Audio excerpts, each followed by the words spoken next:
চাওক নীলোৎপল, গোটেই কথাটো যদি চাওঁ তেনেহ'লে ৰাজনৈতিক অপৰিপক্কতা প্ৰথম কথা, যে অসম জাতীয় পৰিষদ আৰু কংগ্ৰেছে তেওঁলোকে মিত্ৰতা কৰিছে, তেওঁলোকে নিৰ্বাচন এটা খেলিব লাগে কাৰণে খেলিছে। তাত যে কিছু ৰণকৌশলৰ প্ৰয়োজন থাকে, তাত যে কিছু তেওঁলোকে এটা নিৰ্বাচন জিকিবৰ কাৰণে যেনেধৰণৰ যিখিনি পৰিকাঠামোৰ প্ৰয়োজন হয় সেইখিনি যে তেওঁলোকক লাগে, সেইখিনি তেওঁলোকৰ নাই। কোনো ধৰণৰ তেওঁলোকে হোমৱৰ্ক নকৰাকৈ গোটেই নিৰ্বাচনটোত তেওঁলোক যে অৱতীৰ্ণ হৈছে সেই কথাটো নিশ্চিত হৈ পৰিছে। কাৰণ এইটো যিটো আপুনি ডিব্ৰুগড় জিলাখনৰ যি টিংখং বিধানসভা সমষ্টিৰ অন্তৰ্গত দিল্লীবাৰী চাপাতলি, এই যিটো আঞ্চলিক পঞ্চায়ত, যিহেতু অসমত 2192টা আঞ্চলিক পঞ্চায়তৰ সদস্য পদৰ কাৰণে নিৰ্বাচন হৈ আছে, গতিকে এই 2192টাৰ ভিতৰত এই দিল্লীবাৰী চাপাতলিটো এটা অন্যতম। আৰু এইটো মহিলাৰ বাবে সংৰক্ষিত, মহিলাৰ বাবে যিমানখিনি সংৰক্ষণ কৰা হৈছে তাৰ ভিতৰত এইটো এটা অন্যতম সংৰক্ষিত পৰিষদীয় সদস্যৰ সমষ্টি। গতিকে এই যিটো আঞ্চলিক পঞ্চায়ত, এই আঞ্চলিক পঞ্চায়তত বিজেপি মিত্ৰজোঁটৰ অৰ্থাৎ অসম গণ পৰিষদৰ ফালৰ পৰা পূৰ্ণিমা চোৰেনক তাত প্ৰাৰ্থিত্ব দিছে, তেওঁলোকে এগৰাকী মহিলা প্ৰাৰ্থী দিছে। আৰু ইয়াৰ বিপৰীতে কংগ্ৰেছ আৰু অসম জাতীয় পৰিষদৰ মিত্ৰতাৰে যিটো তেওঁলোকে নিৰ্বাচনটোত অৱতীৰ্ণ হৈছে, বুজাবুজি কৰবাত কৰিছে, তাত তেওঁলোকে এগৰাকী পুৰুষ প্ৰাৰ্থীক তাত প্ৰক্ষেপ কৰিছে, প্ৰদীপ গগৈ। গতিকে প্ৰদীপ গগৈ এগৰাকী পুৰুষ প্ৰাৰ্থীক যেতিয়া এটা মহিলাৰ বাবে সংৰক্ষিত সমষ্টিত যেতিয়া তেওঁলোকে প্ৰাৰ্থিত্ব প্ৰদান কৰিব, তেতিয়াই আপুনি বুজিব লাগিব যে তেওঁলোকে গোটেই নিৰ্বাচনটোত কোনো ধৰণৰ তেওঁলোকৰ হোমৱৰ্ক নাই, নিৰ্বাচনটোত তেওঁলোক অৱতীৰ্ণ হ'ব লাগে কাৰণে তেওঁলোকে নিৰ্বাচনটোত অৱতীৰ্ণ হৈছে। আৰু শেহতীয়াকৈ আপুনি যদি গোটেই নিৰ্বাচনবোৰ চাই, তাত প্ৰত্যেকটো নিৰ্বাচনত তেওঁলোক এনেবোৰ কথাৰ বাবে তেওঁলোকৰ এই যি ৰাজনৈতিক নেজমেল তেওঁলোকৰ কিছুমান হয় নীলোৎপল, আপুনি চাব যে লিলি হোটেলত তেওঁলোক বহে, তেওঁলোকে বুদ্ধিজীৱীক তেওঁলোকৰ গোটেই আসন ভাগ বাটোৱাৰাৰ কাৰণে বুদ্ধিজীৱীৰ ওপৰত তেওঁলোকে দায়িত্ব ন্যস্ত কৰে, তাতেই তেওঁলোক ব্যস্ত হৈ আছে। আচলতে যে গ্ৰাউণ্ডত কি হৈ থাকে, তৃণমূলত কি কি কাম কৰিব লাগিব, নিৰ্বাচন এটা জয় হোৱাৰ কাৰণে কি কি ৰণকৌশলৰ প্ৰয়োজন হয়, এইবোৰৰ পৰা তেওঁলোক কিন্তু খুব বহু দূৰত তেওঁলোক থাকে।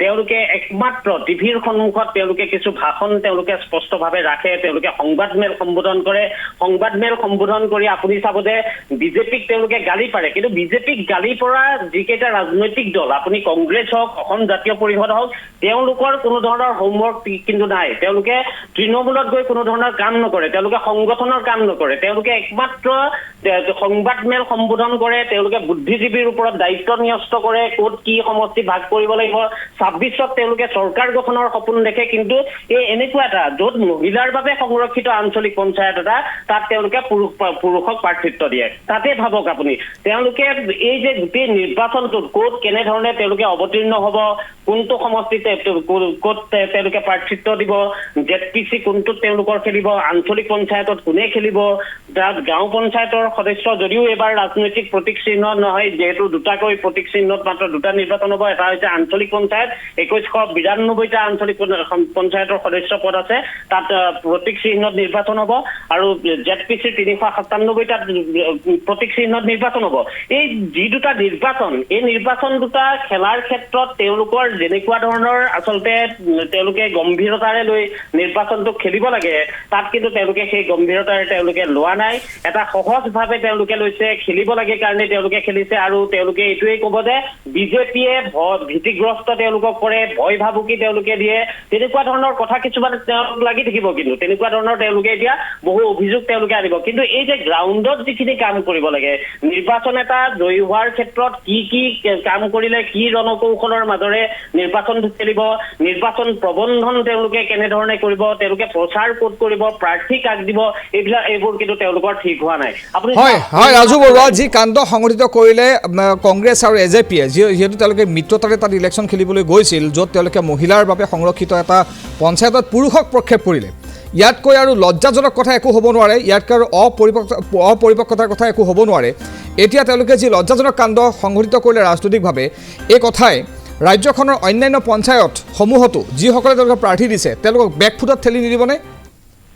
চাওক মই এই কথাটোৱেই কৈ আছো নীলোৎপল যে তেওঁলোকে গোটেই নিৰ্বাচনটোক চিৰিয়াছভাৱে তেওঁলোকে গ্ৰহণেই কৰা নাই। তেওঁলোকে সদায় যদি আজি আপুনি চাই তেনেহ'লে কংগ্ৰেছ হওক অসম জাতীয় পৰিষদ হওক তেওঁলোক আচলতে নিৰ্বাচনী যিটো য'ত যি ৰণকৌশলৰ প্ৰয়োজন হয় সেইবোৰৰ পৰা তেওঁলোক বহু আঁতৰত। তেওঁলোকে সংগঠন ক'ত কৰিব লাগে, তৃণমূলত কি কাম কৰিব লাগে তাৰ পৰা তেওঁলোক আঁতৰত। তেওঁলোকে গুৱাহাটী কেন্দ্ৰিক, লিলি হোটেল কেন্দ্ৰিক তেওঁলোকে কিছু ৰাজনীতি তেওঁলোকে কৰি আছে আৰু সেই যি ৰাজনৈতিক সেই অপৰিপক্কতা কিন্তু সম্পূৰ্ণৰূপে ফুটি উঠিছে।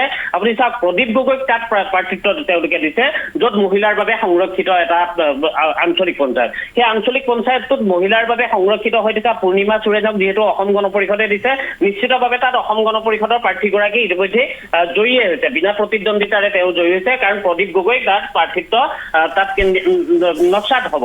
গতিকে এই গোটেই কাণ্ড কাৰখানাখিনি আপুনি কোৱাৰ ধৰণে তেওঁলোকে গোটেই নিৰ্বাচনটোক তেওঁলোকে একমাত্ৰ ৰাইজে তেওঁলোকক কিবা ক'ব নেকি বুলি এনেকুৱা ধৰণৰ কিছু কথাৰ বাবেহে তেওঁলোকে যেন প্ৰাৰ্থিত্ব সমগ্ৰ এই যি ঘটনা সংঘটিত হ'ল, যি না ভোট না চুট হাঁহি উঠা ঘটনা সংঘটিত হ'ল, এই সমগ্ৰ কাণ্ড সন্দৰ্ভত যেতিয়া কংগ্ৰেছ আৰু এজেপিয়ে তাত প্ৰাৰ্থী দিবলৈ গৈছিল সেই সময়ত কংগ্ৰেছ হাইকমাণ্ডৰ সমগ্ৰ কথা কাক প্ৰাৰ্থিত্ব দিব, কি কৰিব, কাক প্ৰক্ষেপ কৰিব নজৰত নাছিল নেকি? চাওক আপুনি মই এই কথাখিনিকে কৈ আছো। আপুনি চাবচোন যে নিৰ্বাচনটো যেতিয়া দিন ঘোষণা কৰা নাছিলে তেতিয়ালৈকে ভূপেন বৰাই এটা কথাই কৈ থাকিল যে যদি নিৰ্বাচনৰ দিন ইমান দিনত ঘোষণা নকৰে তেনেহ'লে আমি হাইকোৰ্টলৈ যাম। তেওঁলোকে এই কথাটোকে কৈ থাকিল। যেতিয়া নিৰ্বাচনৰ দিন ঘোষণা হ'ল তেওঁলোকে প্ৰাৰ্থিত্ব প্ৰক্ষেপ কৰিব লাগে। আপুনি যদি এতিয়া কংগ্ৰেছৰ ক্ষেত্ৰতো চাই, কংগ্ৰেছৰ ইখন জিলাৰ পৰা সিখন জিলাক প্ৰত্যেকখন জিলাকেতে প্ৰাৰ্থিত্ব কেন্দ্ৰিক সংঘাত হৈছে, প্ৰাৰ্থিত্ব কেন্দ্ৰিক তাত সংঘাত হ'ল। এতিয়া মিত্ৰজোঁটৰ তেওঁলোকে যিহেতু মিত্ৰতাৰ মাজত আছে, অসম জাতীয় পৰিষদ আছে, ক'ৰবাত ৰাইজৰ দলৰ সৈতে তেওঁলোকে বুজাবুজি কৰিছে। এই অসম জাতীয় পৰিষদৰ সৈতে বুজাবুজি কৰোঁতে তেনেহ'লে তেওঁলোকে গোটেই বিষয়টো কাক প্ৰাৰ্থিত্ব দিব তেওঁলোকৰ তেনেধৰণৰ নিশ্চিত তেওঁলোকৰ হাতত তথ্য নাই যে কোনটো সমষ্টিত কি আছে, কোনটো আঞ্চলিক পঞ্চায়ত পুৰুষৰ বাবে সংৰক্ষিত, কোনটো মহিলাৰ বাবে সংৰক্ষিত, তেওঁলোকে এইবোৰ নাজানেই। কোনো ধৰণৰ হোমৱৰ্ক তেওঁলোকৰ নাই। একো হোমৱৰ্ক নথকাকে তেওঁলোকে মাথো নিৰ্বাচনটো খেলিব লাগে কাৰণেই খেলিছে, ৰাইজক আভুৱা ভাৰিবৰ কাৰণে তেওঁলোকে নিৰ্বাচন খেলিছে। আৰু তাৰপিছত যেতিয়া তেওঁলোক পৰাজিত হয় তেতিয়া কেতিয়াবা তেওঁলোকে কয় যে EVM-ৰ দোষ আছে, আৰু এইবাৰ যিহেতু বেলটত হৈছে, বেলটত হোৱাৰ ক্ষেত্ৰত তেওঁলোকে নিশ্চয় এই কথাখিনিকে ক'ব যে তেওঁলোকক ভীতিগ্ৰস্ত কৰা হৈছিল, তেওঁলোকক আঁতৰাই ৰখা হৈছে, এনেধৰণৰ কথা ক'ব। কিন্তু ইয়াৰ উত্তৰটো যে এগৰাকী মহিলাৰ বাবে সংৰক্ষিত এটা পঞ্চায়তত তেওঁলোকে যেতিয়া এগৰাকী পুৰুষ প্ৰাৰ্থীক প্ৰক্ষেপ কৰে, ইয়াতকৈ কিন্তু লাজৰ কথা একো নাই। তেওঁলোকে কিন্তু ইয়াৰ পিছত কি উত্তৰ দিয়ে সেইটো সঁচাকৈ চাবলগীয়া হ'ব। নীলপল, হয়, ধন্যবাদ জ্ঞাপন কৰিছোঁ ৰাজু বৰা সবিশেষ তথ্যখিনি জনোৱাৰ বাবে। এই না ভোট না চুট কাণ্ড সংঘটিত হৈছে ডিব্ৰুগড় জিলাৰ টিংখাঙত। মহিলাৰ বাবে সংৰক্ষিত আঞ্চলিক পঞ্চায়তত কংগ্ৰেছ আৰু এজেপিয়ে মিত্ৰতাৰে যাক আগবঢ়াইছিল তেওঁ মহিলা নাছিল, তেওঁ আছিল পুৰুষ, যাৰ পৰিপ্ৰেক্ষিতত এগৰাকী মহিলা মিত্ৰজোঁটৰ NDAৰ প্ৰাৰ্থী মহিলাগৰাকী ইতিমধ্যে বিজয়ৰ দিশে আগবাঢ়িছে।